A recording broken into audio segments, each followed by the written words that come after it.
all the words a play. The masters see the world in its true colors. We have yet to develop that eye which enables us to see the correct posture of the world and its affairs. They see from the level of the soul. We see everything from the physical level, for we are one with the body. This is the principal difference between masters and other human beings. The worldly people think that the body and its connections are all permanent, but in fact, the whole world is changing. Truth is that which is permanent, imperishable, and unchangeable, always constant. Most people see the world as something permanent and declare the world is sweet. Who has seen beyond it? And this is the only heaven that exists. But those who see from a more accurate level, the level of soul, say, "O world, what are you doing? What tragedy!" Masters do not give out any philosophy, but rather they state the simple, common sense facts. They do not speak by inference. They are clear observers who see exactly the world's condition.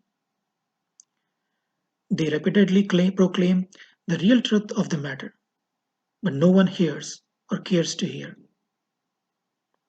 The world is in a very tragic condition.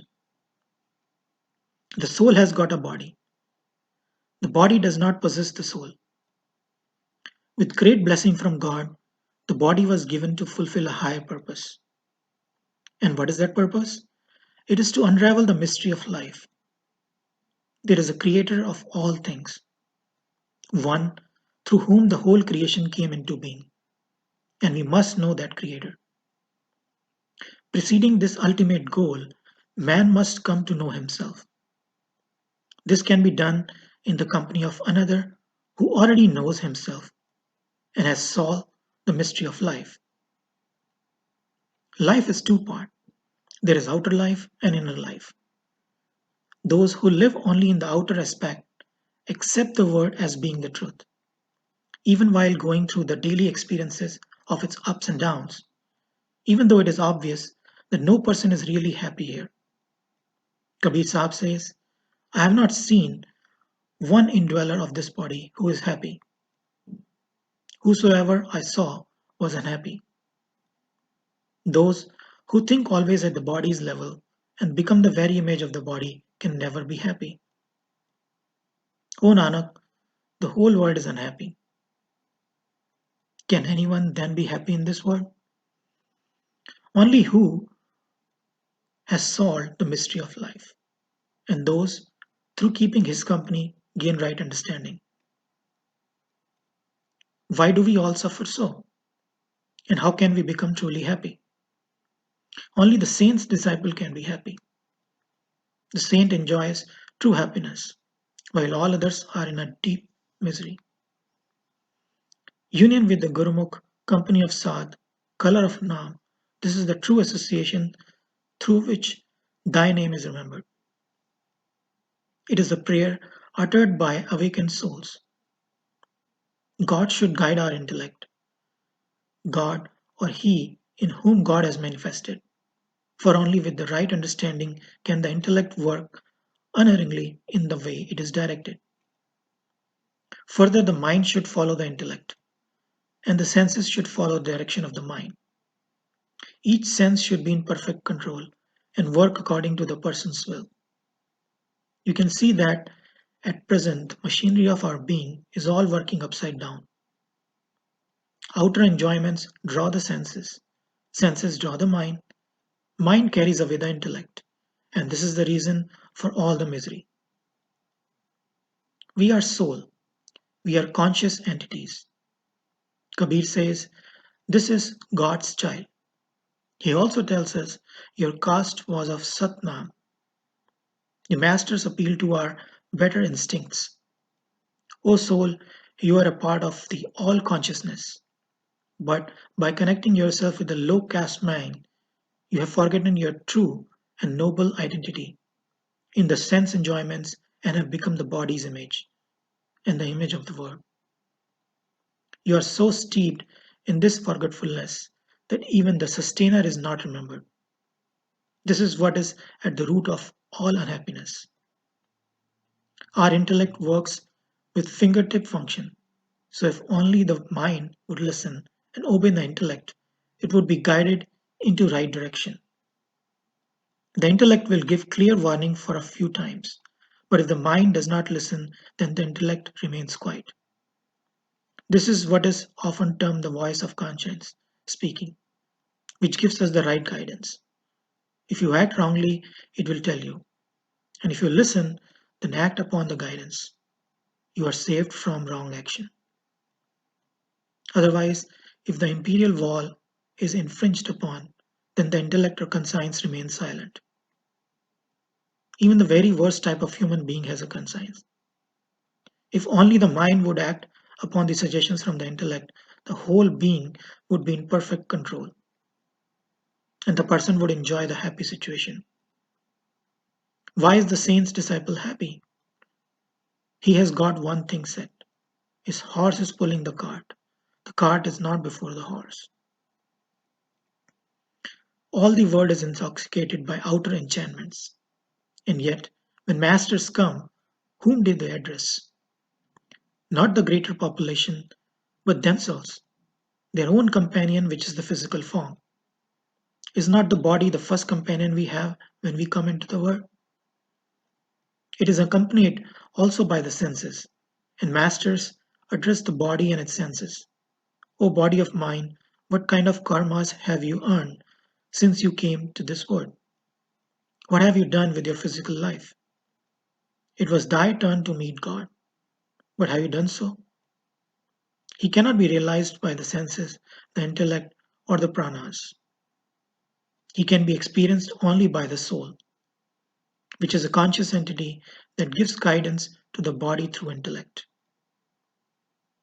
One master gives a simple example. There was a monkey and a goat, and one day after milking the goat, the housewife left the milk standing nearby. Although the monkey was tied to a tree, yet he could reach the milk and promptly drank it. He cleverly splashed a little milk on the goat's mouth, and when the housewife returned, she jumped to the conclusion that the goat had drunk it and gave it a beating. The master then likens our mind to this monkey, which plays havoc, but the body gets the blame and punishment for the mind's bad deeds. The human form is the highest of all species. It is the form in which the Lord can be realized. It is the form which is received by the soul through great good fortune. Even the gods and goddesses yearn to be born into the physical form of the human being. Instead of gaining realization, the poor body is made miserable, just like the goat, through the mind's misleading influence, which overpowers the intellect and forces it to fulfill its wishes. Can you not analyze clearly the reason for all your unhappiness? O body of mine, what kind of karmas have you earned since you came to this world? You never gave a single sincere thought to your Maker. Is there some machinery which forms the body in the mother's womb? A dog's offspring is born in the dog's image, and the human offspring is born in the image of man. So who make all these features? O body, you make no effort to know the Maker. Masters do not preach to people, but they advise them. O body, you came to this world, but for what purpose? You came with a golden opportunity. It is thy turn to meet God. He can be known in this form, but you have yet to do this work. The Master also addresses the senses. O eyes of mine, the Lord put light in you. See nothing but the Lord. With that God given sight, see Him in all things. O ears of mine, the Lord attached you to this body. Listen to the Sant Bani, the music of the spheres. The music hath resounded in all four yogas. The true one made it audible. You can hear this delightful music with the grace of the Guru. The Guru's Bani is vibrating in all. He himself created it and he himself manifests it. We also have those who repeated the Naam, became immortal, and reached infinity. Instead of all this wonderful experience, what did the sense do with the golden opportunity? O tongue, you taster of the tasteless things, your thirst will never go. You should have tasted the nectar of immortality, but you are pinioned to the lesser tastes of the world. So, right understanding can be had only through a master soul who looks at everything from the level of the soul. There are two sides to a picture. On one side, you may see beautiful forms or scenery, but on the reverse, there is nothing. Masters stand on the edge and survey the worldly scene. Those with a constantly outward view, who live only the outer aspect of life, continue to fill heart's reservoir with impressions of the world and its events to the point of overflowing. It is very superficial life in which people even dream of these happenings, speak aloud of them in their sleep. They have never tapped inside to find out who they are, for the body's beauty and attraction exist only because of the true being within it. The body is honored and greeted with pleasure while the soul remains within, while the friend, Lord, resides within. The companion soul remains. When the companion leaves, only ashes are left. Even the word's attractiveness depends upon you, for if you die, the worldly pleasure mean nothing. We spend all our lives eating and drinking, but we have no awareness. So there are two ways to view life and to live life. You have been born into some religion. That is all right, stay there. But unfortunately, no matter to what religion one belongs, one still remains at the level of mind and senses. And where do such people go? Wherever the attention is, there you will reside. Brothers, what are we doing? Man knows much about the body to cure it, to destroy it. Through the intellect, many achievements have been accomplished. Through radio and television, one can see and hear people across thousands of miles. One can traverse the earth in a matter of hours. But with all this achievement, is a man happy? One master asks, what is the foundation of all knowledge? It is to know who one is. He says also that although mankind has acquired excessive knowledge of the physical and intellectual sides of man, all at one sense level, yet with all this, man is a fool. One is but a fool without right understanding. A life everlasting can be lived by sitting in a circle of realized soul, which cannot be got from the learned, the intellects, readers of scriptures, or propagandists. If a realized soul is also learned academically, he will explain the subject in a variety of ways. If he is illiterate and without worldly learning, he will give out the truth in a simple and common sense manner in the form of parables and examples. When Bulle Shah went to Shah Inayat, he asked how one can realize God. Shah Inayat replied, what is there to it? Simply withdraw from here and attach there. It is a matter of directing the attention, of withdrawing from the body and its environments from the sense level. Awareness will then come of itself, and so will the awareness of the sustainer of all life.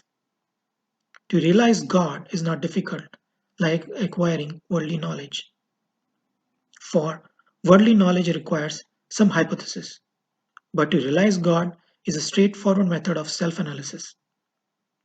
It is really very clear and simple, but because of our superficial life and deep forgetfulness, the whole position is topsy turvy.